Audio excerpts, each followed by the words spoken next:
हर राम भक्त के हृदय में अद्वितीय संतोष है, असीम कृतज्ञता है, अपार अलौकिक आनंद है।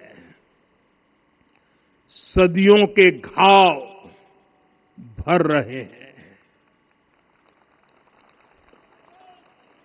सदियों की वेदना आज विराम पा रही है, सदियों का संकल्प आज सिद्धि को प्राप्त हो रहा है। आज उस यज्ञ की पूर्णाहुति है जिसकी अग्नि 500 वर्ष तक प्रज्वलित रही, जो यज्ञ एक पल भी आस्था से डिगा नहीं, एक पल भी विश्वास से टूटा नहीं। आज भगवान श्री राम के गर्भगृह की अनंत ऊर्जा, श्री राम परिवार का दिव्य प्रताप इस धर्म ध्वजा के रूप में इस दिव्यतम भव्यतम मंदिर में प्रतिष्ठापित हुआ है। और साथियों, ये धर्म ध्वजा केवल एक ध्वजा नहीं,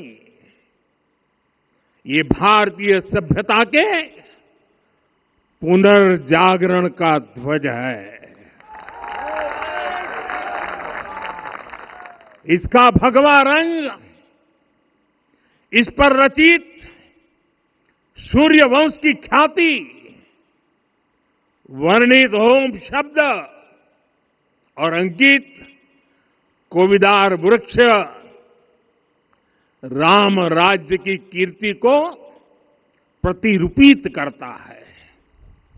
ये ध्वज संकल्प है, ये ध्वज सफलता है, ये ध्वज संघर्ष से सृजन की गाथा है, ये ध्वज सदियों से चले आ रहे स्वप्नों का साकार स्वरूप है।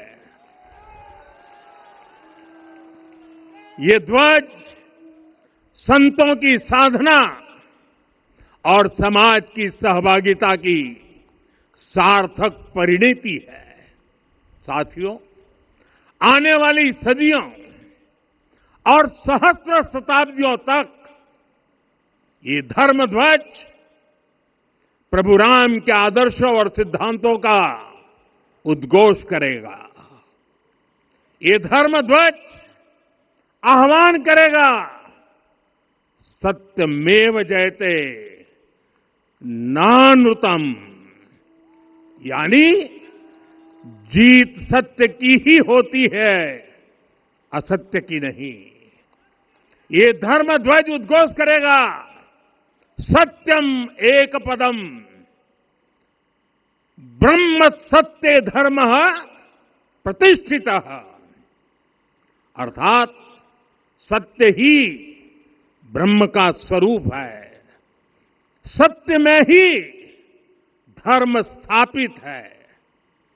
ये धर्म ध्वज प्रेरणा बनेगा, प्राण जाए पर वचन न जाहि, अर्थात जो कहा जाए वही किया जाए। ये धर्म ध्वज संदेश देगा, कर्म प्रधान विश्व रची राखा, अर्थात विश्व में कर्म और कर्तव्य की प्रधानता हो। ये धर्म ध्वज कामना करेगा, बैर न विग्रह आस न त्रासा, सुखमय ताही सदा सब आशा, यानी भेदभाव, पीड़ा, परेशानी से मुक्ति, समाज में शांति और सुख हो। ये धर्म ध्वज हमें संकल्पित करेगा, नहीं दरिद्र को दुखी न दीना, यानी हम ऐसा समाज बनाएं जहां गरीबी न हो, कोई दुखी या लाचार न हो। साथियों, हमारे ग्रंथों में कहा गया है, आरोपितम ध्वजम दृष्ट्वा ये अभिनंदनित धार्मिकाः ते अपि सर्वे प्रमुच्यते महापातक कोटिभिः। यानी जो लोग किसी कारण मंदिर नहीं आ पाते और दूर से मंदिर के ध्वज को प्रणाम कर लेते हैं, उन्हें भी उतना ही पुण्य मिल जाता है। साथियों, ये धर्म ध्वज भी इस मंदिर के ध्येय का प्रतीक है। ये ध्वज दूर से ही राम लला की जन्मभूमि के दर्शन कराएगा और युगों युगों तक प्रभु श्री राम के आदेशों और प्रेरणाओं को मानव मात्र तक पहुंचाएगा। साथियों, मैं संपूर्ण विश्व के करोड़ों राम भक्तों को इस अविस्मरणीय क्षण की, इस अद्वितीय अवसर की हार्दिक शुभकामनाएं देता हूं। मैं आज उन सभी भक्तों को भी प्रणाम करता हूं, हर उस दानवीर का भी आभार व्यक्त करता हूं जिसने राम मंदिर निर्माण के लिए अपना सहयोग दिया।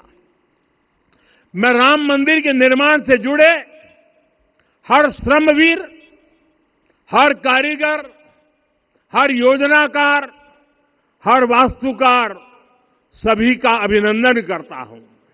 साथियों, अयोध्या वह भूमि है जहां आदर्श आचरण में बदलते हैं।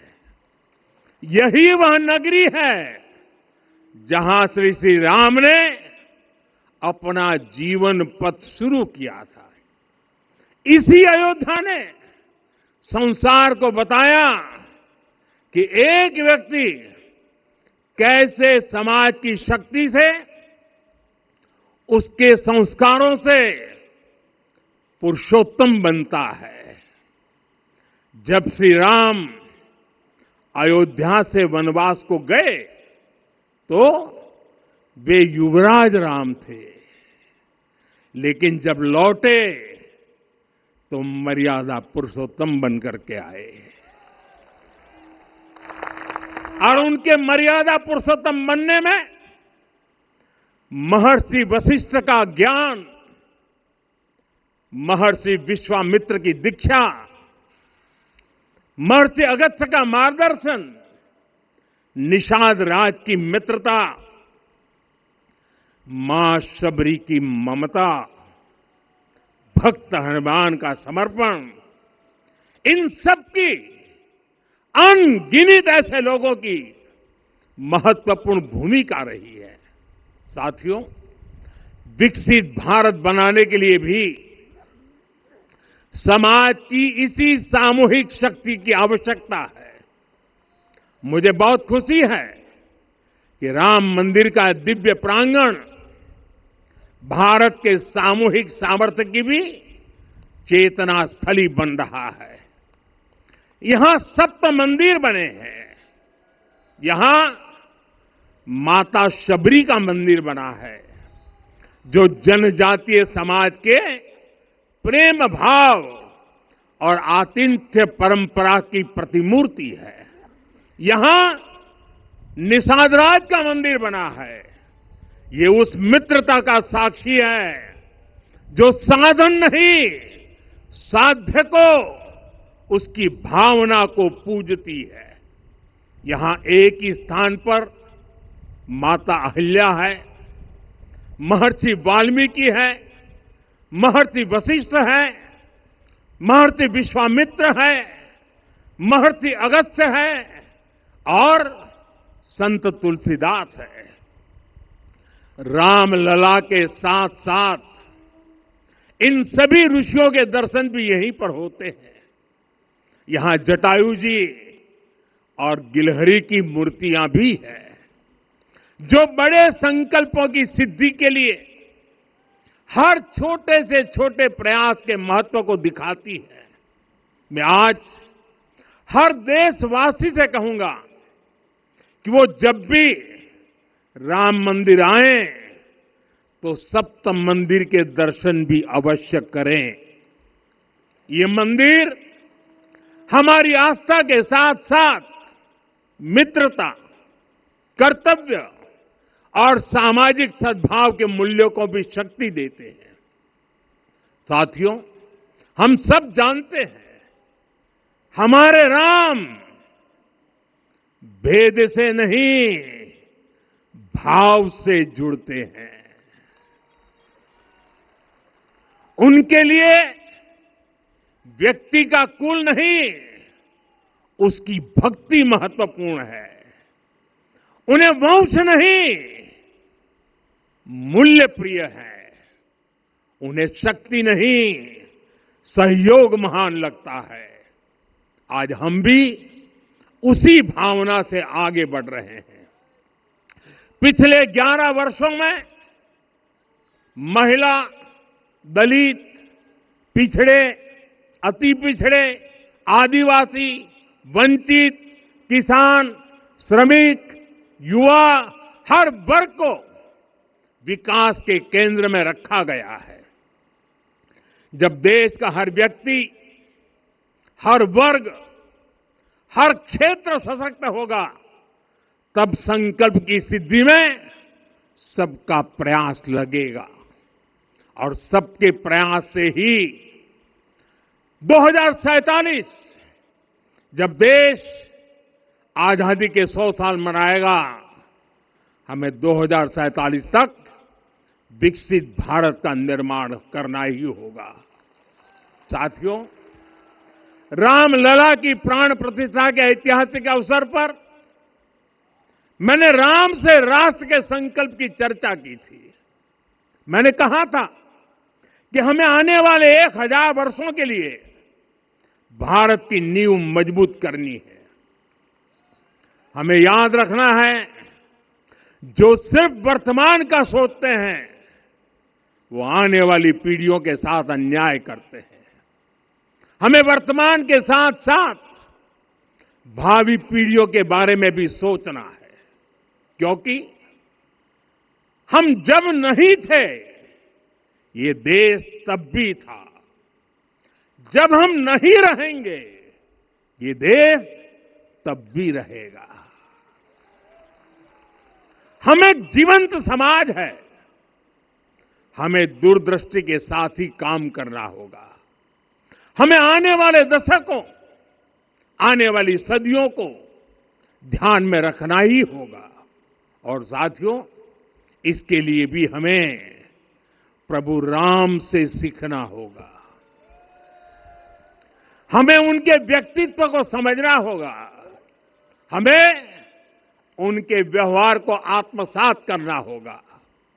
हमें याद रखना होगा, राम यानी आदर्श, राम यानी मर्यादा, राम यानी जीवन का सर्वोच्च चरित्र, राम यानी सत्य और पराक्रम का संगम।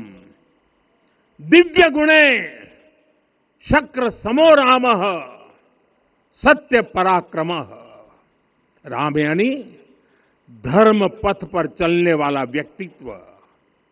रामः सत्पुरुषो लोके सत्यः सत्यपरायणः। राम यानी जनता के सुख को सर्वोपरि रखना, प्रजा सुखत्वे चंद्रस्य। राम यानी धर्म और क्षमा का दरिया। वसुधाया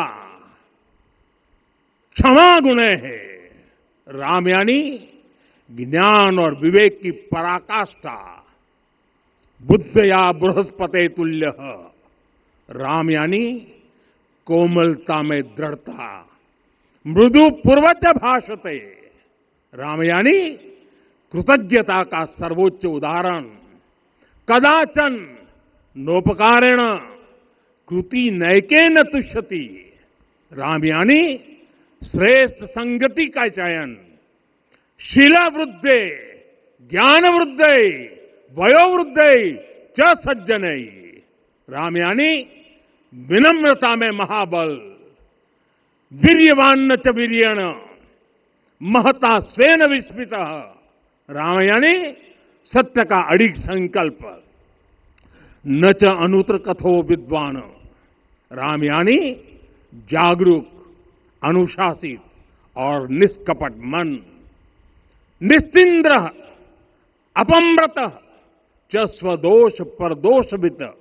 साथियों, राम सिर्फ एक व्यक्ति नहीं, राम एक मूल्य है, एक मर्यादा है, एक दिशा है।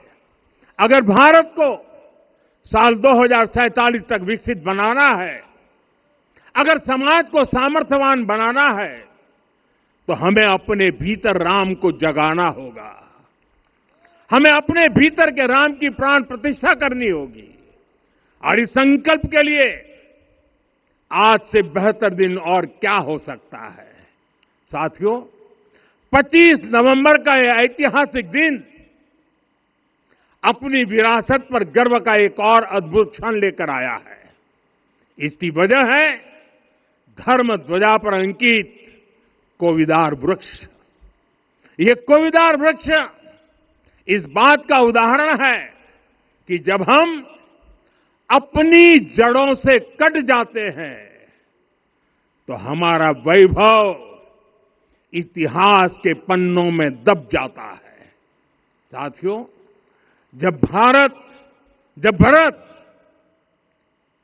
अपनी सेना के साथ चित्रकूट पहुंचे तो लक्ष्मण ने दूर से ही अयोध्या की सेना को पहचान लिया। ये कैसे हुआ, इसका वर्णन वाल्मीकि जी ने किया है। और वाल्मीकि जी ने क्या वर्णन किया है? उन्होंने कहा है, विराजित उद्गत स्कंधम कोविदार ध्वजः रथे। लक्ष्मण कहते हैं, राम, सामने जो तेजस्वी प्रकाश में विशाल वृक्ष जैसा ध्वज दिखाई दे रहा है, वही अयोध्या की सेना का ध्वज है। उस पर कोविदार का शुभ चिन्ह अंकित है। साथियों, आज जब राम मंदिर के प्रांगण में कोविदार फिर से प्रतिष्ठित हो रहा है, यह केवल एक वृक्ष की वापसी नहीं है, यह हमारी स्मृति की वापसी है, हमारी अस्मिता का पुनर्जागरण है, हमारी स्वाभिमानी सभ्यता का पुनः उद्घोष है। कोविदार वृक्ष हमें याद दिलाता है कि जब हम अपनी पहचान भूलते हैं तो हम स्वयं को खो देते हैं, और जब पहचान लौटती है तो राष्ट्र का आत्मविश्वास भी लौट आता है। और इसलिए मैं कहता हूं, देश को आगे बढ़ना है तो अपनी विरासत पर गर्व करना होगा। साथियों, अपनी विरासत पर गर्व के साथ साथ एक और बात भी महत्वपूर्ण है, और वो है गुलामी की मानसिकता से पूरी तरह मुक्ति। आज से 190 साल पहले 190 साल पहले साल 1835 में 1835 में मैकाले नाम के एक अंग्रेज ने भारत को अपनी जड़ों से उखाड़ने के बीज बोए थे। मैकाले ने भारत में मानसिक गुलामी की नींव रखी थी। 10 साल बाद यानी 2035 में उस अपवित्र घटना को 200 वर्ष पूरे हो रहे हैं। कुछ दिन पहले मैंने एक कार्यक्रम में आग्रह किया था कि हमें आने वाले 10 वर्षों तक उस 10 वर्षों का लक्ष्य लेकर चलना है कि भारत को गुलामी की मानसिकता से मुक्त करके रहेंगे।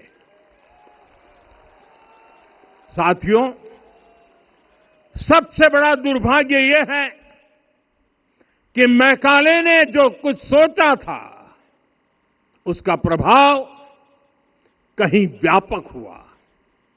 हमें आजादी मिली, लेकिन हीन भावना से मुक्ति नहीं मिली। हमारे यहां एक विकार आ गया कि विदेश की हर चीज, हर व्यवस्था अच्छी है और जो हमारी अपनी चीजें हैं उनमें खोट ही खोट है। साथियों, गुलामी की यही मानसिकता है जिसने लगातार यह स्थापित किया।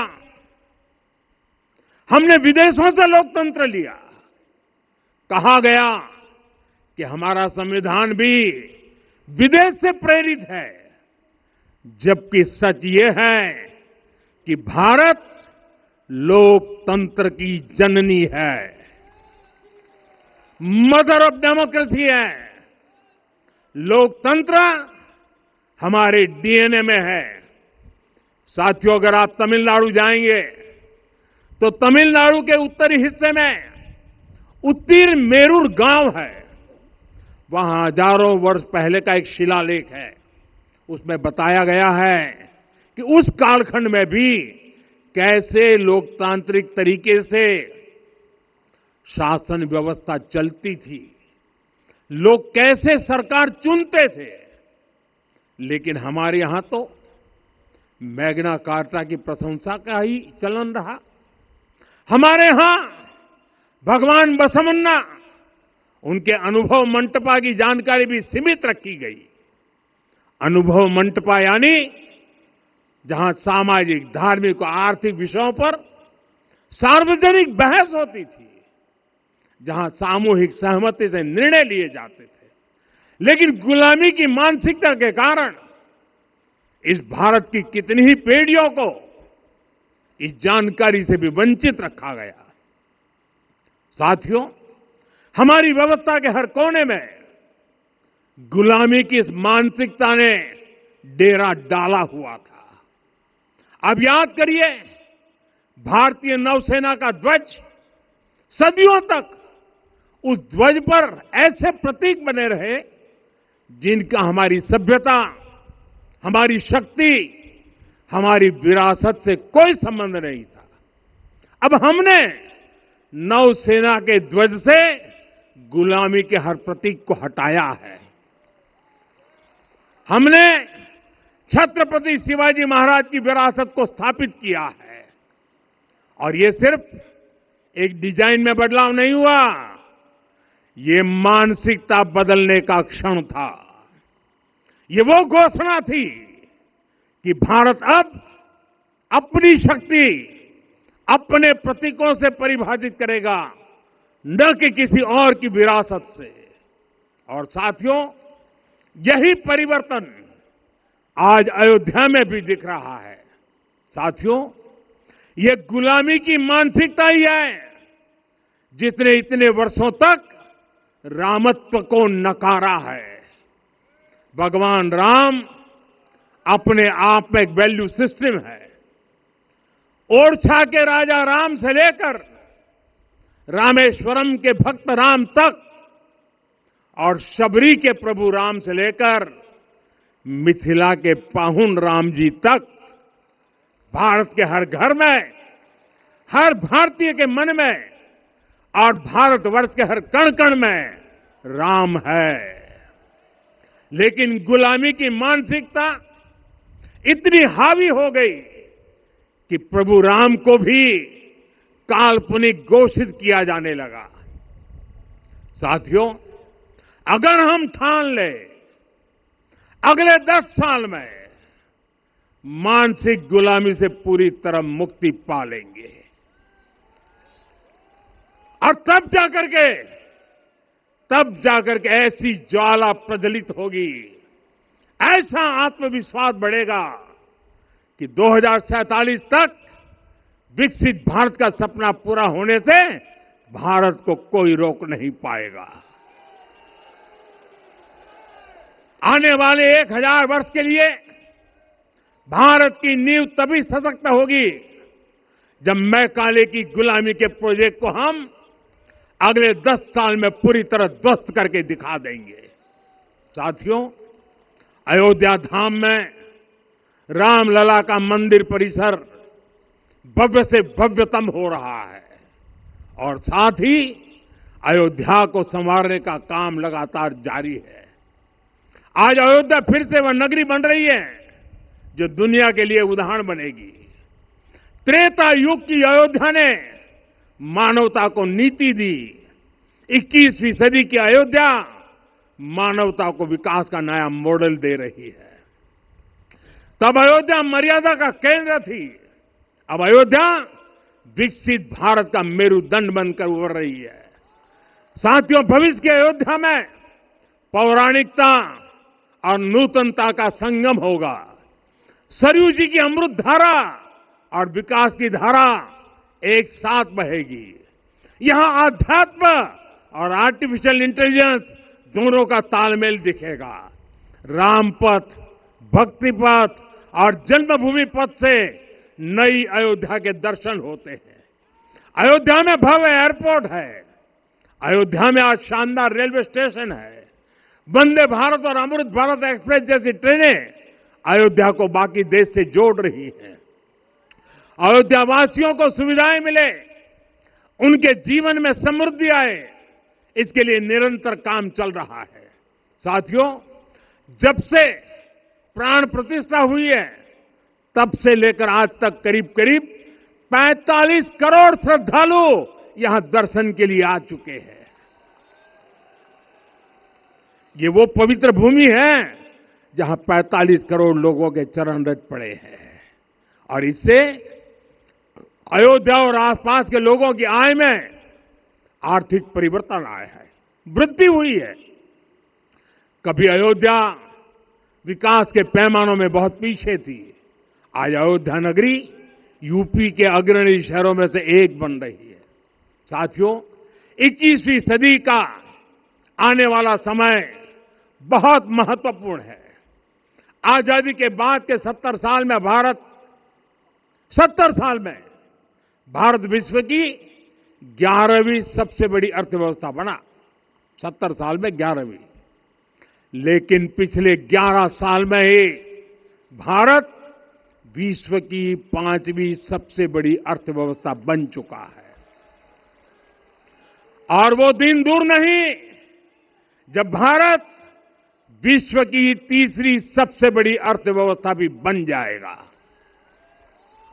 आने वाला समय नए अवसरों का है, नई संभावनाओं का है और इस अहम कालखंड में भी भगवान राम के विचार ही हमारी प्रेरणा बनेंगे। जब श्री राम के सामने रावण विजय जैसा विशाल लक्ष्य था, तब उन्होंने कहा था, सौरज धीरज ते ही रथ चाका, सत्यशील दृढ़ ध्वज पताका, बल विवेक दम परहित गोरे, क्षमा कृपा समता रजु जोरे। यानी रावण पर विजय पाने के लिए जो रथ चाहिए, शौर्य और धैर्य उसके पहिए हैं, उसकी ध्वजा सत्य और अच्छे आचरण की है, बल, विवेक, संयम और परोपकार इस रथ के घोड़े हैं। लगाम के रूप में क्षमा, दया और समता है जो रथ को सही दिशा में रखते हैं। साथियों, विकसित भारत की यात्रा को गति देने के लिए ऐसा ही रथ चाहिए, ऐसा रथ जिसके पहिए शौर्य और धैर्य हो, यानी चुनौतियों से टकराने का साहस भी हो और परिणाम आने तक दृढ़ता से डटे रहने का धैर्य भी हो। ऐसा रथ जिसकी ध्वजा सत्य और सर्वोच्च आचरण हो, यानी नीति, नियत और नैतिकता से समझौता कभी न हो। ऐसा रथ जिसके घोड़े बल, विवेक, संयम और परोपकार हो, यानी शक्ति भी हो, बुद्धि भी हो, अनुशासन भी हो और दूसरों के हित का भाव भी हो। ऐसा रथ जिसकी लगाम क्षमा, करुणा और संभाव हो, यानी जहां सफलता का अहंकार नहीं और असफलता में भी दूसरों के प्रति सम्मान बना रहे। और इसलिए मैं आदरपूर्वक कहता हूं, ये पल कंधे से कंधा मिलाने का है, ये पल गति बढ़ाने का है। हमें वो भारत बनाना है जो राम राज्य से प्रेरित हो, और ये तभी संभव है जब स्वयं हित से पहले देश हित होगा, जब राष्ट्रहित सर्वोपरि रहेगा। एक बार फिर आप सभी को बहुत बहुत शुभकामनाएं देता हूं। जय सिया राम, जय सिया राम, जय सिया राम।